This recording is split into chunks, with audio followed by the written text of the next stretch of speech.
Bonjour les amis cocottes, j'espère que vous allez bien. C'est Carole du blog thefamilycocotte.com.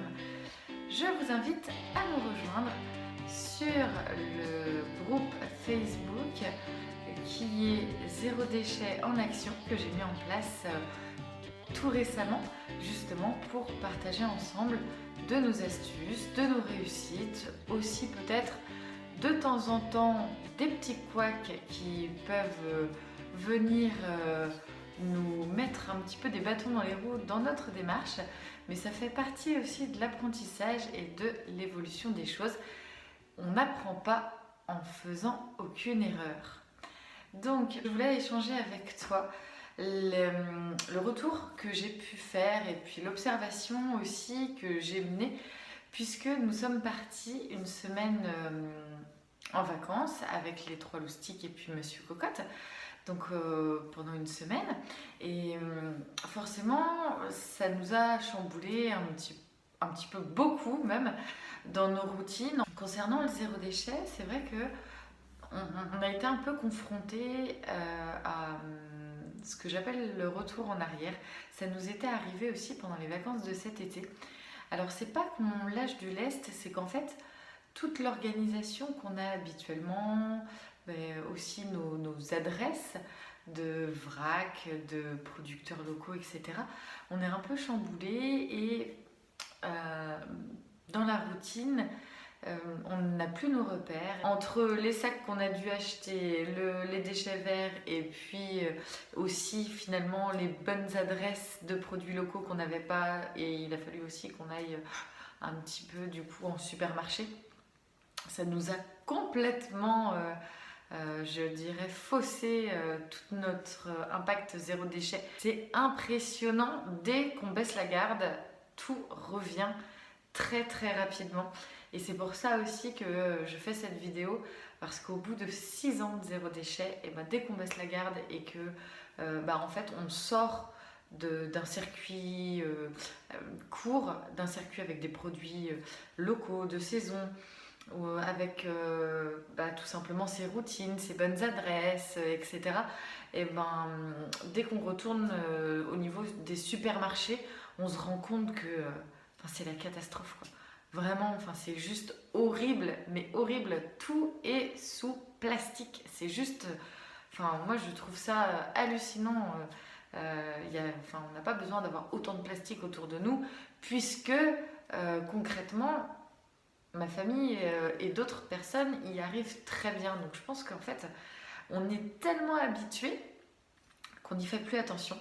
Et pour notre part, du fait qu'on nous soyons habitués de ne pas en avoir, et ben ça nous fait vraiment bizarre de retourner un petit peu en arrière et de se rendre compte qu'en fait le plastique nous envahit, mais plus qu'à vue d'œil. C'est juste vraiment important de mettre ce point sur cette consommation qui en fait est journalière, qui nous entoure au quotidien.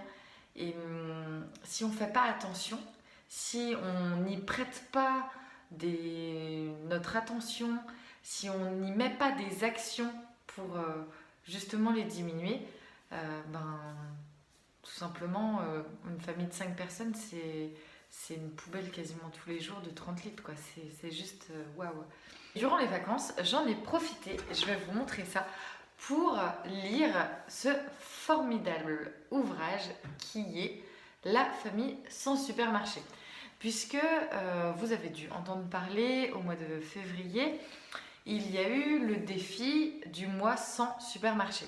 Donc ce défi porte très bien son nom, ça veut dire qu'on fait sans les grandes surfaces. Dans ce livre, ce qui a été vraiment un révélateur, c'est de mettre le point sur notre consommation, en fait, et notamment au niveau des produits frais. On a tendance à vouloir tout acheter le même jour, en même temps, et forcément, les grandes surfaces n'étant pas du tout agréables, on est quand même sur des hangars fermés, il n'y a pas de fenêtre, c'est que de la lumière artificielle, il y a énormément de bruit. Vous avez des affiches au niveau visuel, c'est très percutant et ça fatigue aussi hein, au niveau du cerveau.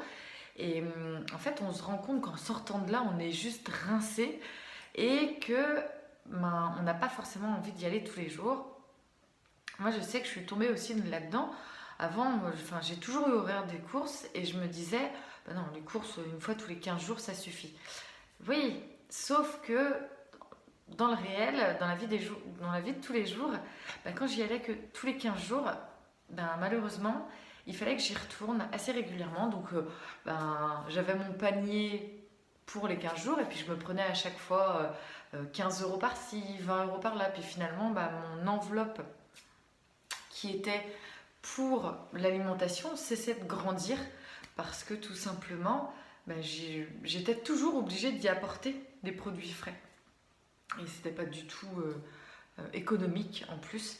Et j'avais en plus un stock qui était grandissant dans le garde-manger qui est juste derrière moi, puisque il fallait toujours pour une recette tel produit, alors que j'en avais d'autres. Et je pense que ça aussi, au niveau des recettes, au niveau de ce qu'on mange, faut réussir des fois à sortir un petit peu des sentiers battus et explorer Internet, qui est une super source d'idées et puis de recettes. Donc au niveau des supermarchés, c'est vraiment des lieux qui sont pas très agréables pour nous.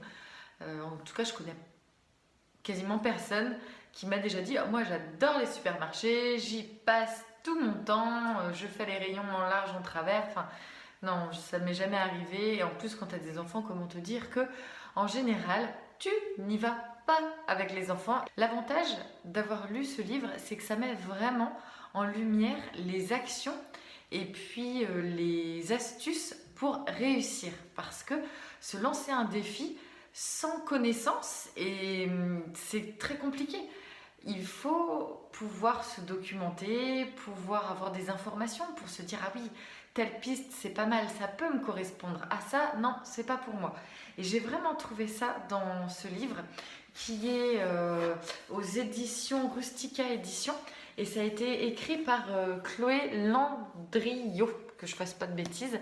Et vraiment, c'est juste très très intéressant parce que ça développe vraiment tout le panel de ce que l'on peut avoir autour de nous pour consommer sans mettre un pied dans les grandes surfaces. Je t'invite à venir suivre les vidéos YouTube, bien sûr, le groupe Facebook qui est Zéro Déchet en Action. Il y a le blog thefamilycocotte.com également. J'y mets quelques articles, également les bonnes adresses que je peux avoir. J'ai aussi le compte Instagram The Family Cocotte où là je partage quotidiennement avec vous. Donc plein d'astuces au quotidien et puis ma vie de maman et de famille zéro déchet. Dans la prochaine vidéo, je partagerai avec toi 3 fondamentales astuces que j'ai retenues du livre que j'ai partagé avec toi aujourd'hui. Si tu as aimé la vidéo, un pouce vers le haut. Je mets en lien dans la bio juste en dessous l'adresse du blog, l'adresse d'Instagram. Enfin, tu y trouveras tout ce dont tu as besoin pour faire partie de cette communauté zéro déchet. N'hésite pas à t'abonner si ce n'est déjà fait. C'est par ici. Je vous souhaite une très belle journée. Je vous dis à très vite. Ciao!